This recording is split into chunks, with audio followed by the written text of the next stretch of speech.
Hey everyone!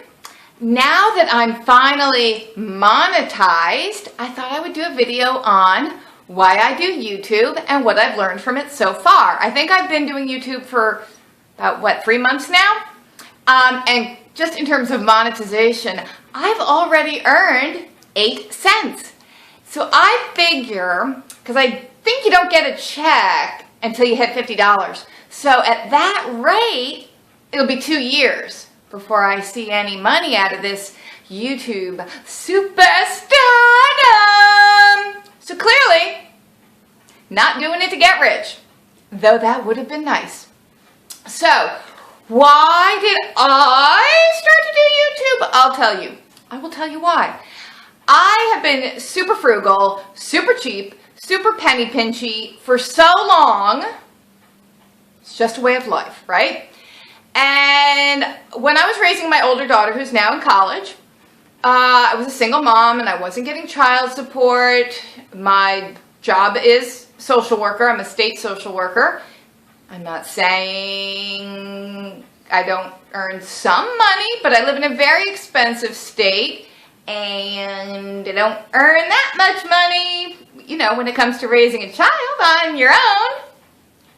So frugality was just a way of life, it's just what you do to get by. You gotta pay the mortgage or the rent, gotta have food, you gotta have daycare for your child, and once they're in school you have to have aftercare, and you know all the expenses, right?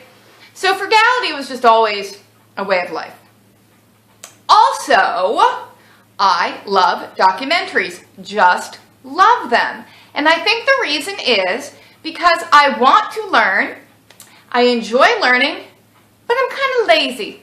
And I don't want to do the kind of learning where I have to go out there and do something.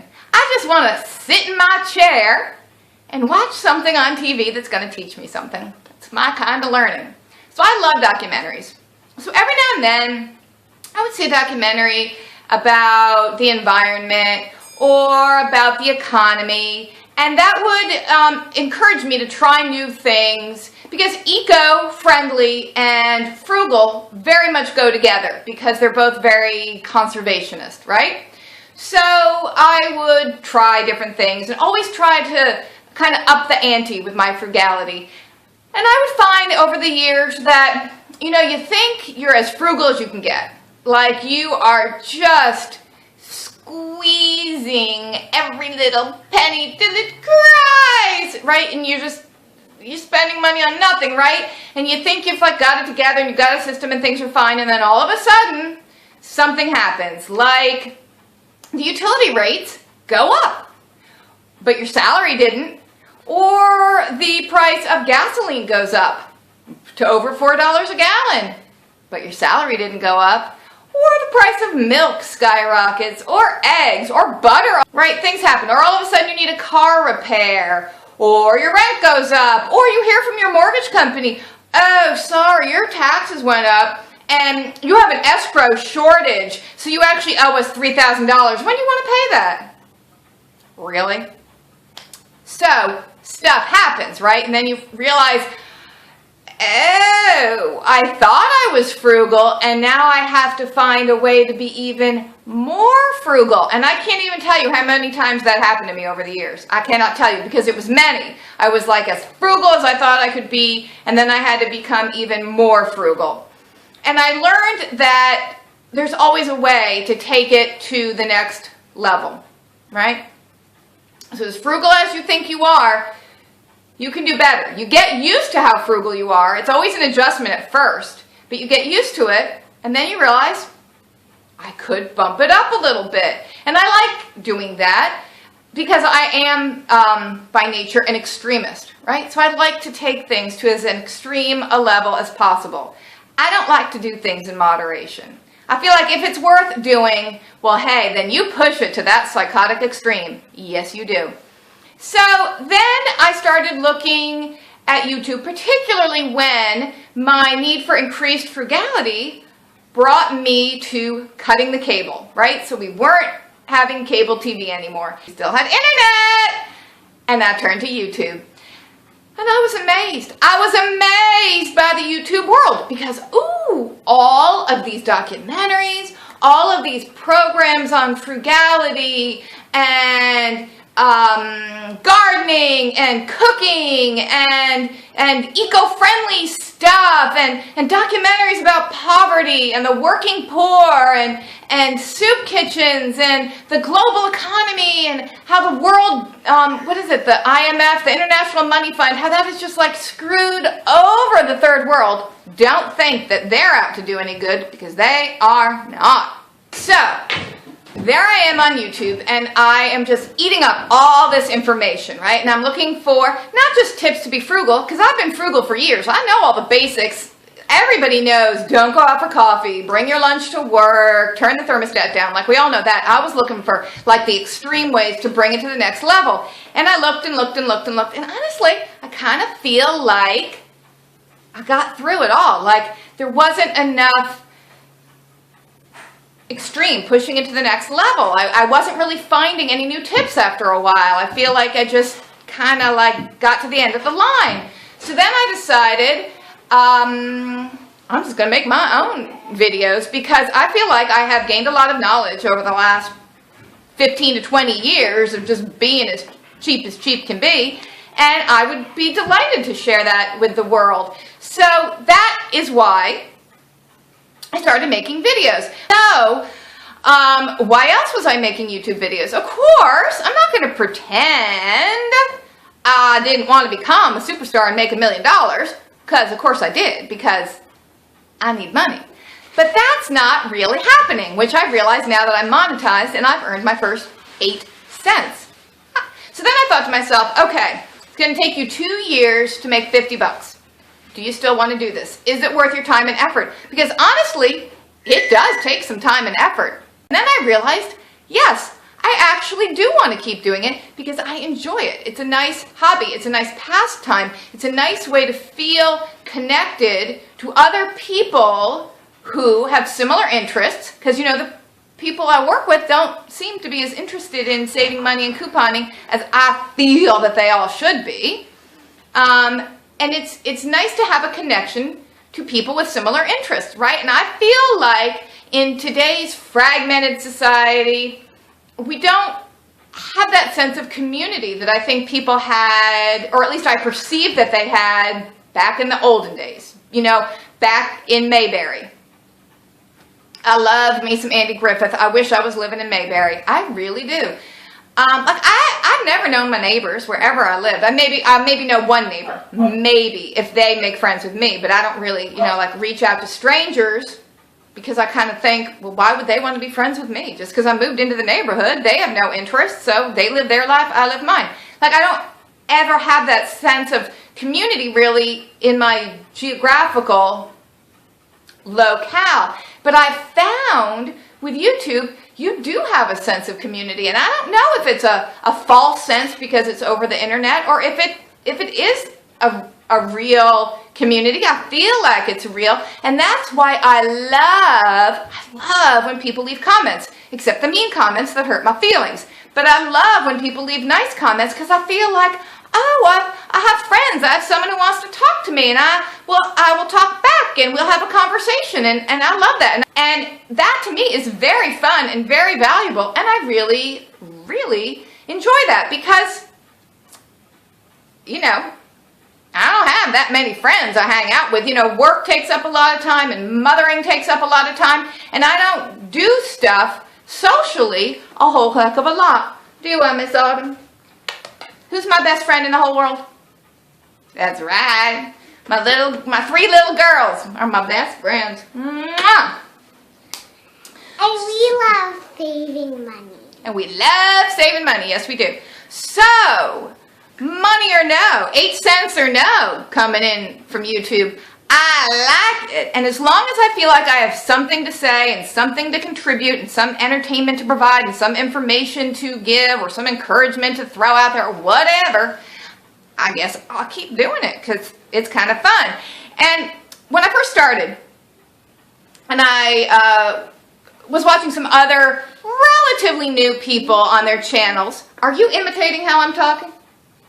I think He is. The frugal guy. The frugal guys. So I would see other YouTubers who've been on a little longer than I, and they would talk about, are we talking with our hands? Yes, we are. So they would talk about how they love their subscribers and all this stuff, and I thought, what are you talking about? You don't know these people. You know, it's just a few channel names leaving comments for you. How can you possibly have a relationship, like a real relationship with your subscribers?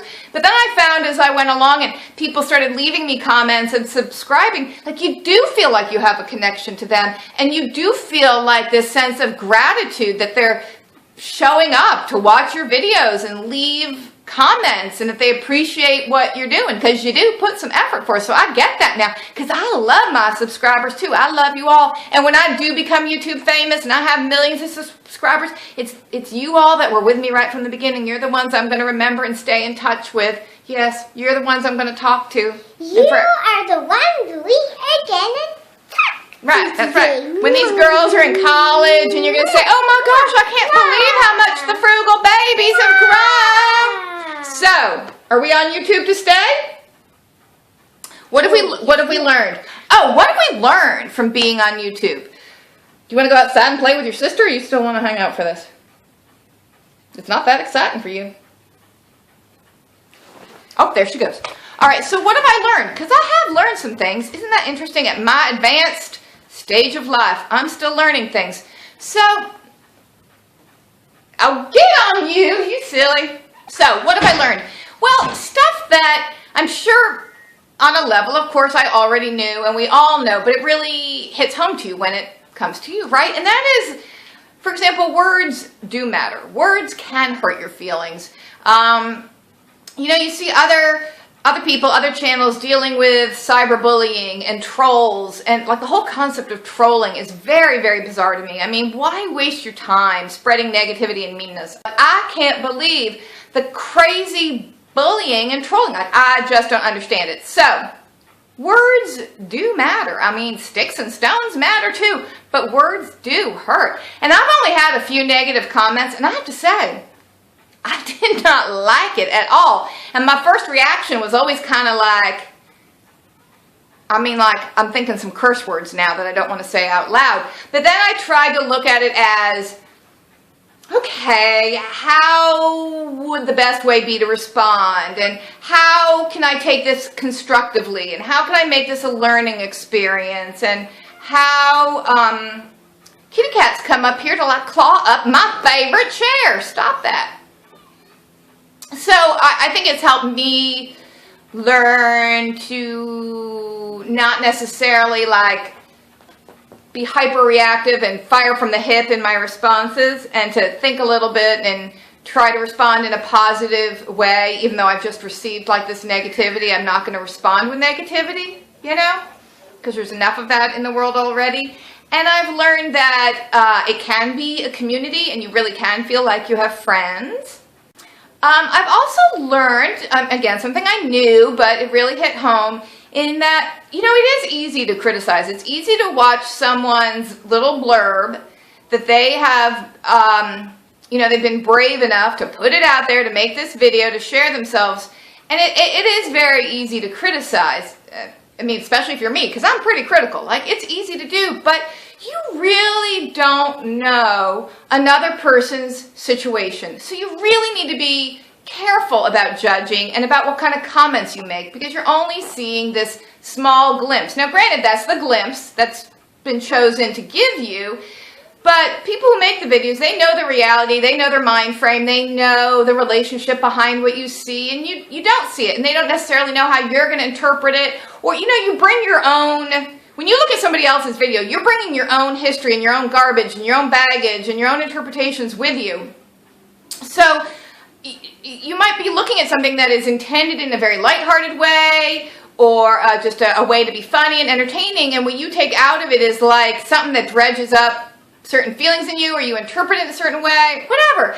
But you can't, you don't know what another person's life is like, and you can't judge them, and you have to be careful about the reactions that you have, and realize you just don't know another person's life, right? So anytime I feel like judgmental or critical towards another person, I have to remind myself, like, I don't know their life. I don't know. They're just trying to get through like everybody else. There's a clock. This is Kurt. Isn't he cute? He's a really good cat. What I'm saying is, you can't judge another person's life. It's easy to judge, but you just don't know. And you don't know what you would be doing if your life path had gone the same way. I have seen so many videos on the working poor and poverty and homelessness and this kind of thing. And I think that people are being very open and very genuine and very sincere in just showing the reality of their lives. This is just what it is. This is where my life is, and this is how I'm coping. And you'll see these comments like, well, one, they'll always criticize overweight people, like, well, you don't look underfed if you're so poor. That's just like mean and unnecessary and ignorant. Or they'll say stuff like, well, you shouldn't have had kids if you couldn't support them. Really? So only the rich, or only the upper middle class, only the people who are managing something above living paycheck to paycheck should be able to have families. Like, human beings on this planet shouldn't be able to have families. Like, we shouldn't live in a society that supports everybody enough such that human beings can have families if they want to. Like, really?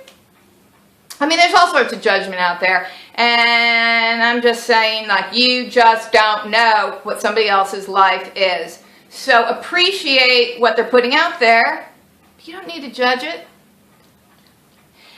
And I find that's a very good lesson in social work also, because I work in child welfare, right? So we work with a lot of families who have issues of substance abuse or mental illness, and that's what's getting in the way of the family being successful and functional in raising their children. And I've heard a lot of social workers say stuff like, well, she's just another crack whore. Like, I mean, you hear it. I got cat hair up my nose. And it's easy to pigeonhole people like that. Really? Is anybody just another, I mean, isn't that another human being who's just made mistakes, made bad choices, stuff has happened? You don't know. You don't know what kind of trauma they're dealing with in their life, and they've gotten in this situation, and here they are. But why judge? Like, isn't it better to support them in moving forward? I mean, here, it's for the sake of children, right? Everything we do is for the sake of the future and our children and society and where we're going, and yeah. So, that's what I've learned. That's why I'm here. That's why I'm staying. And I do love you all. And please leave comments, because I really enjoy that, because it does make me feel like I have friends to have the back and forth. And be kind, because I am sensitive. Sensitive like a baby bird. And click to subscribe wherever that might be. And click the little bell. The little bell. That little bell-shaped thing. If you click that, then you get notifications of when your favorite YouTube stars have uploaded a new video. So click the bell, because I know you don't want to miss anything. All right. There you go. Have a beautiful weekend.